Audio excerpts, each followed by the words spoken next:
All right, welcome to the relationship show. This one is on breaking up with someone you thought was the love of your life. So it's a woman writing this post. She says, "My boyfriend is 24 and she's 23, ended our relationship and we both understood we weren't meant to be. The hardest thing is that we're still very much in love." So that really is a big sign of real maturity. It's like if you can recognize like that you love each other, but your missions or your purposes aren't aligned, or some of your values aren't aligned, or you just like feel that you're not really the match that you want. And if you can recognize that and walk away, I mean, that's a really big sign of strength. So I just like commend you for that. I mean, that's difficult to do, and it's like walking away from a loving relationship or someone you probably spent a lot of time with.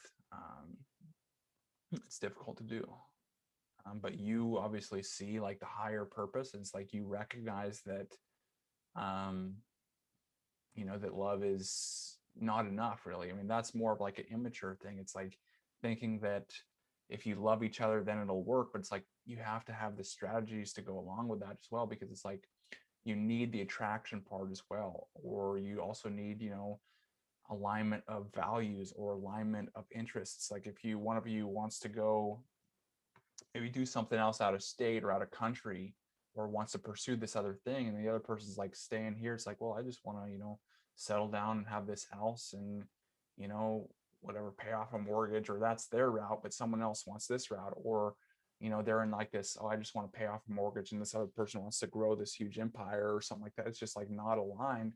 If you can recognize that you're just not really a good fit and where you want to go, I mean, um it's a really powerful thing that you can do. Um, so read on here. We spent our last night together having the most pure moment slash feelings, and everything was amazing. But we know that love isn't enough to make it work, and came to the same conclusion. I'm heartbroken, and I know he is feeling the same. I now need to start focusing on myself and continue my life without a person I love. How do I cope with all this? I can't stop crying, thinking everything will be back to normal again, and this was just a dream. Yeah. So, I mean, it's time. Okay, time is one thing. Time, pains and, really pains fade. What I've noticed just analyzing a lot of people and getting these same like things like, how do I stop thinking about an ex, or how do I get over an ex? One of the biggest things that I see that kind of just like reinstills like that hope and like that pain is like going to like the other person's profiles, seeing what they're up to, constantly checking on what they're doing, constantly trying to be in contact with them. It's like doesn't give you an opportunity to kind of the space to let that person go. It's like, yeah, you don't want to necessarily cut off all communication with the other person. It's like, you still care about the other person, but it's like just choosing not to try and still be involved in their life. It's like if you can just choose those things, like choose to focus on yourself, or progress towards something you're working on, and then eventually that will fade, and each day will just fade.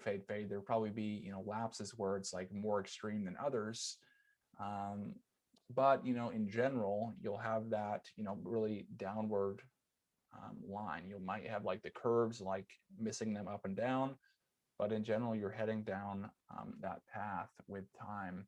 And then, eventually, once your attraction towards that person, or you stop missing them, um, then it might be time to look at another relationship. It's like, uh,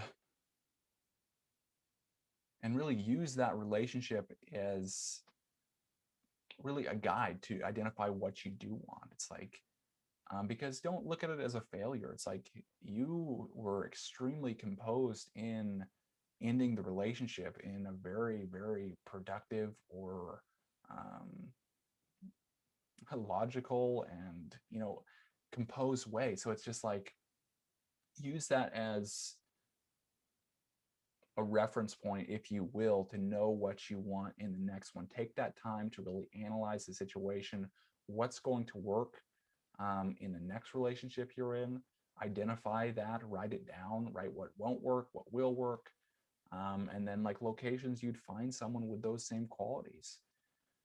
And then hang out with those same qualities, and then make another relationship happen eventually. But it's like a lot of times I'll also see it's like the person gets into another relationship, but then they're still thinking about their ex, or they go back to the ex. Um, and so that time really is important to do that. And it's like if you can get that time, space, um, where you just take a little bit of break, that can really be useful for you. Let's see if you have.